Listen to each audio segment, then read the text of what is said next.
नमस्कार सभी पेंशन भोगियों का स्वागत करते हैं एक बार फिर से हमारे इस YouTube चैनल पर। दोस्तों ईपीएस 95 पेंशन मुद्दे पर कर्मचारी भविष्य निधि संगठन पेंशन धारकों के साथ बड़ी बैठक हो चुकी है। ईपीएस 95 पेंशन को लेकर गुड न्यूज आप सभी के लिए निकल कर सामने आ चुकी है। यहाँ पर मिनिस्ट्री ऑफ लेबर के अंदर मीटिंग हुई है, इसके बाद national confederation of central association के साथ मीटिंग हुई है, नेशनल एजुकेशन कमेटी की बड़ी मीटिंग हुई है। यानी कि ईपीएस पेंशन में बढ़ोतरी को लेकर कर्मचारी भविष्य निधि संगठन को मेंबर्स को मिलेगी अधिक मिनिमम पेंशन। यहाँ पर जो है इसके बारे में पूरी जानकारी दी गई है। बड़ी बैठक से आप सभी पेंशन धारकों के लिए इंपोर्टेंट खबर आई है, तो इसके बारे में आज इस वीडियो के अंदर बात करेंगे। साथ ही दोस्तों बात करने वाली है ईपीएस 95 हायर पेंशन पर आप सभी के लिए नया अपडेट आया है।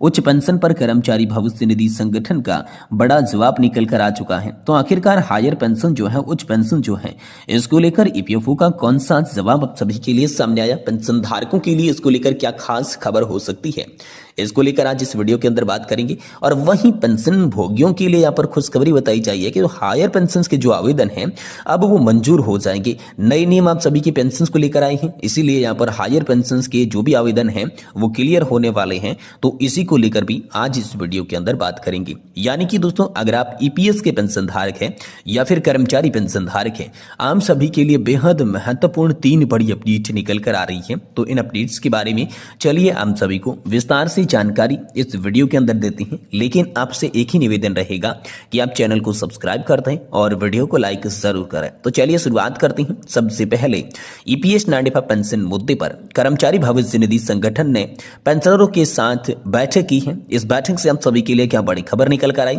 बैठक के अंदर कौन कौन से मुद्दे उठाए गए, कौन कौन से मुद्दों को हल होने को लेकर आश्वासन मिले, चलिए इसके बारे में बात करते हैं। दोस्तों वर्तमान में ईपीएस 95 के तहत न्यूनतम पेंशन की राशि मात्र 1000 रुपए प्रति माह है, जो कि मौजूद महंगाई और जीवन यापन की लागत को देखते हुए बिल्कुल ही अपर्याप्त है। पेंशन भोगियों ने लंबे समय से पेंशन राशि में वृद्धि की मांग की है ताकि वे अपनी दैनिक जो खर्चे हैं उनको सुचारू रूप से चला सकें। तो इसी को लेकर प्रस्तावित पेंशन बढ़ोतरी हम सभी के लिए सामने आई है। सरकार ने ईपीएस 95 के तहत न्यूनतम पेंशन को 1000 रुपए से बढ़ाकर 3000 रुपए प्रति माह करने का प्रस्ताव रखा है। ये वृद्धि पेंशन भोगियों की जीवन स्तर में सुधार लाने, उन्हें आर्थिक सुरक्षा प्रदान करने के उद्देश्य से की जा रही है। अब दोस्तों पेंशन बढ़ोतरी के लाभों को लेकर बात करें तो इस प्रस्तावित पेंशन बढ़ोतरी से लगभग 65 लाख पेंशन भोगियों को लाभ होगा। बढ़ी हुई पेंशन की राशि से पेंशन भोगियों को अपने दैनिक खर्चों, स्वास्थ्य सेवाओं और अन्य आवश्यकताओं को पूरा करने में सहायता मिलेगी, जिससे उनका जीवन स्तर जो है वो बेहतर होगा। अब दोस्तों पेंशन की गणना कैसे होती है, इसके लिए बात करें तो पेंशन की गणना के लिए एक विशेष सूत्र की आवश्यकता होती है। अब पेंशन को निकालने के लिए पेंशन योग्य वेतन को पेंशन योग्य सेवा के वर्षों से गुणा किया जाता है और उसे 70 से डिवाइड किया जाता है। उदाहरण के लिए यदि किसी भी कर्मचारी का पेंशन योग्य वेतन 15,000 रुपए है और उसने 35 वर्ष की सेवा की है, तो उसकी पेंशन निकालने के लिए 15 से यहाँ पर 35 को मल्टीप्लाई करेंगे और उसके अंदर डिवाइड करेंगे 70 से, तो यहाँ पर 7,500 रुपए की जो प्रति माह पेंशन है वो उस व्यक्ति को मिलेगी। ये दोस्तों हम सभी का कैलकुलेशन का तरीका है। अब उच्च पेंशन के लिए भी आवेदन कैसे करें, इसको लेकर बात आई है। तो यदि आप उच्च पेंशन का लाभ उठाना चाहते हैं तो ईपीएफओ की आधिकारिक वेबसाइट पर आपको जाना होगा और वहां पर निर्धारित जो है वो फॉर्म भरना होगा। फॉर्म क्या है, तो पेंशन ऑन हायर वेजेस का जो विकल्प है उसको चुनना होगा। सारे डॉक्यूमेंट अपलोड करने होंगे, आवेदन जमा करना होगा और उसकी एक प्रति आपके पास सुरक्षित रख लेनी है ताकि पेंशन की जो हायर पेंशन की मंजूरी है वो जैसे ही मिले तो आपको लाभ मिल सके। अब पेंशन बढ़ोतरी कब से लागू होगी, इसको लेकर दोस्तों बात करें तो सरकार ने पेंशन बढ़ोतरी का प्रस्ताव तो रखा है, लेकिन इसकी सटीक लागू होने की तिथि की घोषणा अभी तक बाकी है। उम्मीद है कि आगामी बजट सत्र में इस पर अंतिम निर्णय लिया जा सकता है। यानी कि बजट 2025-26 के अंदर आप सभी के लिए पेंशन बढ़ोतरी के प्रस्ताव को मंजूरी जो है वो मिल सकती है।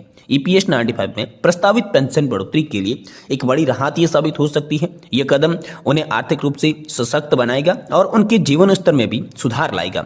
सरकार के इस निर्णय से पेंशन भोगियों को महंगाई के इस दौर में आवश्यक समर्थन मिलेगा, जिससे वे अपने खर्चों को अच्छी तरीके से मैनेज कर पाएंगे, स्वास्थ्य की देखभाल है वो कर पाएंगे और समाज के अंदर, अपने परिवार के अंदर समाज के साथ सम्मान के साथ जिंदगी जो है वो जी पाएंगे। बढ़ाएंगे तो पेंशन बढ़ोतरी का ये प्रस्ताव कहीं न कहीं पेंशन भोगियों के लिए बेहद खास हो जाता है। अब बस उम्मीद जो है बजट 2025-26 पर टिकी है। जैसे ही पेश होता है क्या आप सभी के लिए घोषणा होती है, इसको लेकर ये भी सटीक आप सभी के लिए तथ्यों पर आधारित पता चल जाएगा। वहीं दोस्तों बात करें तो ईपीएस 95 हायर पेंशन पर नया अपडेट है। उच्च पेंशन पर जो कर्मचारी भविष्य निधि संगठन है उन्होंने बड़ा जवाब हम सभी के लिए दे दिया है।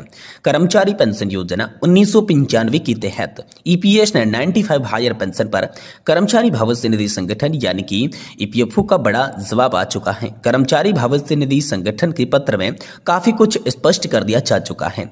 उच्च वेतन मामलों पर पेंशन की प्रक्रिया के संबंधित नीतिगत मुद्दों पर स्पष्टीकरण जो है वो ईपीएफओ ने जारी कर दिया है। उच्च वेतन मामलों पर पेंशन की प्रक्रिया से संबंधित क्षेत्रीय कार्यालय द्वारा कुछ नीतिगत मुद्दे उठाई गई थी। इन मुद्दों के बाद में श्रम और रोजगार मंत्रालय में समक्ष विचार और अनुमोदन के लिए उठाया गया था। कुछ स्पष्टीकरण जारी किए गए थे जिन्हें श्रम और रोजगार मंत्री मनसुख मांडविया का अनुमोदन भी प्राप्त हुआ था। कर्मचारी भविष्य निधि संगठन यानी कि ईपीएफओ का कहना है कि ईपीएस के पैरा 12 में पेंशन की आनुपातिक गणना का प्रावधान है और ये न्याय संगत भी है। इसमें दोनों श्रेणियों के पेंशन भोगी यानी कि वेतन सीमा के अंतर्गत आने वाले पेंशन भोगी या उच्च वेतन वाले पेंशन भोगी सम्मान स्तर उन दोनों का माना जाता है। इसके अलावा सर्वोच्च न्यायालय ने भी सम्मान अधिकार विरुद्ध नहीं पाया है। इसके अनुसार श्रम और रोजगार मंत्रालय उच्च मामलों पर पेंशन के लिए आनुपातिक आधार पेंशन की गणना को लेकर सहमत हो चुका है। स्वास्थ्य सेवाओं के मामलों के लिए पात्रता छूट प्राप्त प्रतिष्ठानों के मौजूद जो ट्रस्ट नियम है उसके आधार पर निर्धारित की जानी चाहिए, जो कि सुनील कुमार मामले में सर्वोच्च न्यायालय के निर्देश के अनुरूप है।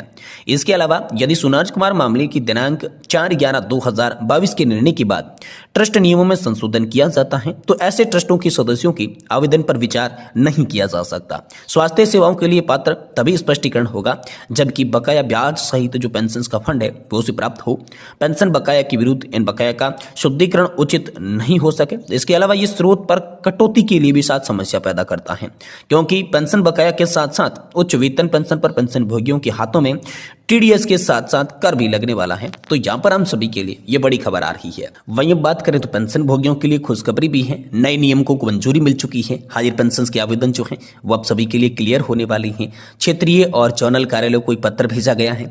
अगर ईपीएस 95 पेंशन भोगी है तो ये हम सभी के लिए बेहद इंपॉर्टेंट होने वाला है, क्योंकि दोस्तों श्रम मंत्रालय ने उन चिंताओं पर ध्यान दिया है जो प्रो-राटा नियमों के लेकर विभिन्न पक्षों के द्वारा उठाई गई। हालांकि सुप्रीम कोर्ट ने नवंबर 2022 में दिए गए अपने फैसले के तहत ट्रस्ट द्वारा संशोधित उप नियमों को मान्यता देने से तो इनकार कर दिया, लेकिन एडजस्टमेंट संगठनों ने कर्मचारियों के लिए हायर पेंशन पात्रता ट्रस्ट के नियमों के आधार पर होगी। अतिरिक्त योगदान प्राप्त होने के बाद कर्मचारी हायर पेंशन के पात्र बनेंगे, ऐसा बताया गया। वहीं केंद्रीय भविष्य निधि आयुक्त ने निर्देश दिया कि हायर पेंशन के सभी आवेदन को 7 फरवरी 2024 तक निपटाया जाए। 24 जनवरी तक आवेदन जो है वो सत्यापित करने का भुगतान आदेश जारी किया जाए और 5000 से कम आवेदनों वाले कार्यालय उसी समय सीमा का पालन करना होगा। समय के भीतर ही प्रक्रिया पूरी न करने वाले अधिकारियों के खिलाफ भी कार्रवाई करने की बात केंद्रीय भविष्य निधि आयुक्त की ओर से सामने आ चुकी है।